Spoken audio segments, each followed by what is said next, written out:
Hello guys welcome to my mini blog. आज आम दीपार मोर बाहर जाइलु पायल घर को। पायल घर से पहुँची आम कथा जे लंच रे कुआड़े जीवु। तो पायल सजेस्ट कला एलिना हब गोटे बहुत भल पखाड़ दिए। तो खरा दिन तो पखाड़ खाए को बहुत इच्छा। तो आम पहुँची जाइलु एलिना हब्रे। तापर पखाड़ 4टा ऑर्डर कर देइथिलु।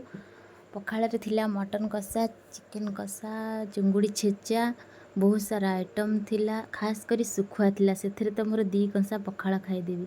तो पखाड़ खाई सारे आम बाहर आसलु। खरा बहुत जोर बाहर होता तो से बुलायापी कौटी भी इच्छा हो नाला। डायरेक्ट रूम को पलि आसिलु। एत जोर खरा हो भुवनेश्वर बहुत जोर खरा होपर रूम रे पहुँचिक आम ये बस कथा हेलु। तो कथा हेलु कौन करूँ शोई पड़ू ना कौन करूँ। तापर आइसक्रीम ऑर्डर कलु।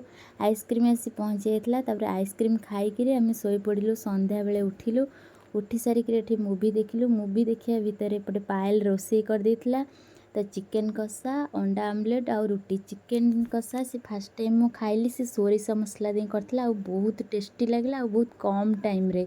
तो मो रेसिपीटा करनी नेक्स्ट वीडियो जब भी घर को जीवी तो रेसिपीटा सियोर कहबी ताकू कहीकि।